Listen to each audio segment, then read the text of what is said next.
त्याच्यापेक्षा वाढवण्याच्या दृष्टीनं मुंबई महानगरपालिका प्रयत्नशील आहे।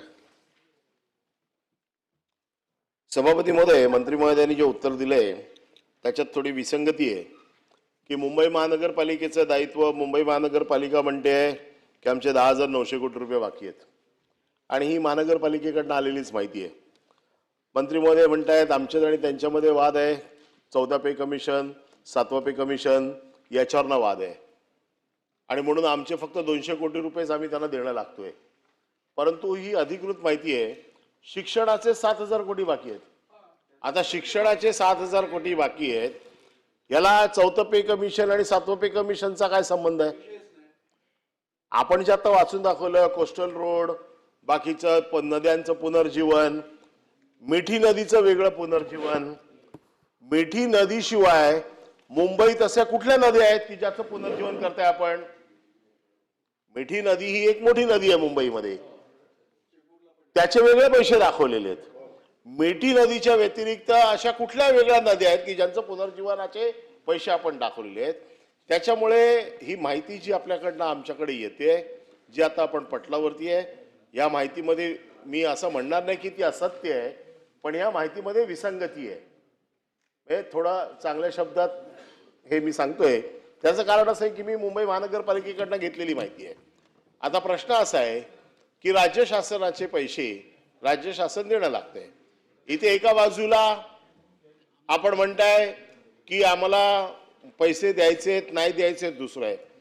दुसऱ्या बाजूला मुंबई महानगरपालिकेचं दायित्व काही लाख कोटीमध्ये गेलेलं आहे, म्हणजे मुंबई महानगरपालिकेला द्यायला आता पैसे नाही आहेत। तिसऱ्या बाजूला या गेल्या 3 वर्षामध्ये आमदार खासदारांना सत्ताधारी आमदार खासदारांना 1600 कोटी रुपये दिले। 1600 कोटी रुपये म्हणजे 1600 कोटी रुपये हिम्मत की कीमत नाही, गद्दारीची किंमत आहे ही। हिम्मत की किंमत नाही आहे ही, किंमत कसली आहे? हे बक्षीस आहे। जे बक्षीस पूर्वी निजाम द्यायचे गद्दारी केली तर, ही बक्षीस ही कोणाला मिळायची? जर तुम्ही राज्याशी गद्दारी केली तर राजा खुश होऊन गद्दारांना बक्षीस द्यायचा। तुम्ही असे शब्द जर आम्हाला सांगायला लागाल तर आमच्याकडे याच्यापेक्षा चांगले शब्द आहेत। आणि म्हणून माझं म्हणणं असं आहे की तुम्ही अशा प्रकारचे पैसे एका बाजूला खर्च करताय, दुसऱ्या बाजूला राज्य सरकार पैसे देणार। माझा स्पेसिफिक प्रश्न आहे की तुम्ही आम्हाला पैसे कधी देणार, त्याचा प्लॅन सांगा, त्याचे टाइम बाउंड कधी तुम्ही आम्हाला पैसे देणार ते सांगा। ह्या पैशाचं दायित्व तुमच्या आमच्यामध्ये जर भांडण असेल मुंबई महानगरपालिका आणि राज्य सरकारमध्ये, तर हे भांडण तुम्ही कधी सोडवून उरलेले पैसे तुम्ही किती दिवसात मुंबई महानगरपालिकेला देणार? सभापती महोदय, 2 महत्त्वाचे मुद्दे मी या ठिकाणी मांडले की शासनामध्ये आणि महानगरपालिकेमध्ये वाद आहे असं कुठेही मी रेकॉर्डवर आणलेलं नाही। मी असं सांगितलं की प्राथमिक शिक्षणाचे 5,665 कोटी रुपये जे आहेत त्याच्यामध्ये प्राथमिक शिक्षण विभागानं असं सांगितलेलं आहे की आम्ही 4थ्या पे कमिशन प्रमाणे केलेलं आहे। त्याच्यावर मी पण असं सांगितलं की आयुक्तांना सांगून याच्यामध्ये तातडीनं निर्णय घेण्याचे आदेश दिले जातील, हा मुद्दा मी स्पष्ट केलेला आहे। दुसरी महत्त्वाची गोष्ट म्हणजे इथं आता हिम्मत की किंमत आणि गद्दारीवर विषय झाला। मिठी नदीमधल्या गाळामधलं पैसे खाणे ही गद्दारी आहे। दिनू मोरियाच्या भावाला सँटनो मोरियाला टेंडर देणं ही गद्दारी आहे। जो नाईट बार चालवतो त्या केतन कदमला काम देणं ही गद्दारी आहे। याच्यावर मला बोलायचं नव्हतं।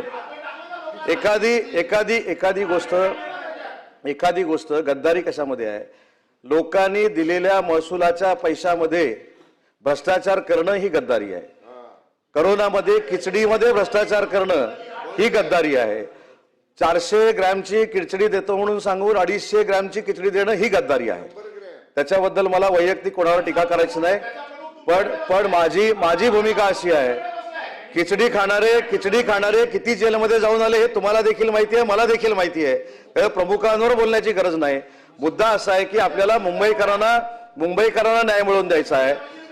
आम्ही देखील आता 25-25 वर्ष सभागृहामध्ये आहोत। त्याच्यामुळे गद्दारी काय? एका बरोबर मतं मागायची आणि दुसऱ्याबरोबर जाऊन बसायची ही गद्दारी आहे। ही मतदारांबरोबरची गद्दारी आहे। त्याच्यामुळे गद्दारी हा विषय खरं इथे चर्चेला यायला नाही पाहिजे होता। जे काही लोक सचिन भाऊ हे बघा, एक मिनिट, सभागृह खेळीमेळीच्या वातावरणात चालवायचं असतं, म्हणून जर मी हिम्मत की किंमत म्हटली असेल तर एवढं झोंबायचं कोणालाही गरज नव्हती. गद्दारी हा विषय आणायचा नव्हता. गद्दारीवर जर परिपाठ लिहायचा झाला तर मोठा आम्ही लिहू शकतो. मुद्दा असा आहे की या संदर्भामध्ये, मुंबईच्या संदर्भात अनिल परब साहेबांनी मांडलेली भूमिका आहे मी नाकारतच नाही, की जर प्राथमिक विभाग सांगत असेल की 200 कोटी रुपये आणि आम्ही सांगत असू 5,665 कोटी रुपये, तर महानगरपालिकेची असलेली थकबाकी प्राथमिक शिक्षक विभागानं दिली पाहिजे, हीच त्याच्या मागची भूमिका आहे. त्याच्यामध्ये दुसरं काही असू शकत नाही. त्याच्यामुळं माझं म्हणणं एवढंच आहे की ही मुंबईच्या हिताची लक्षवेधी आहे.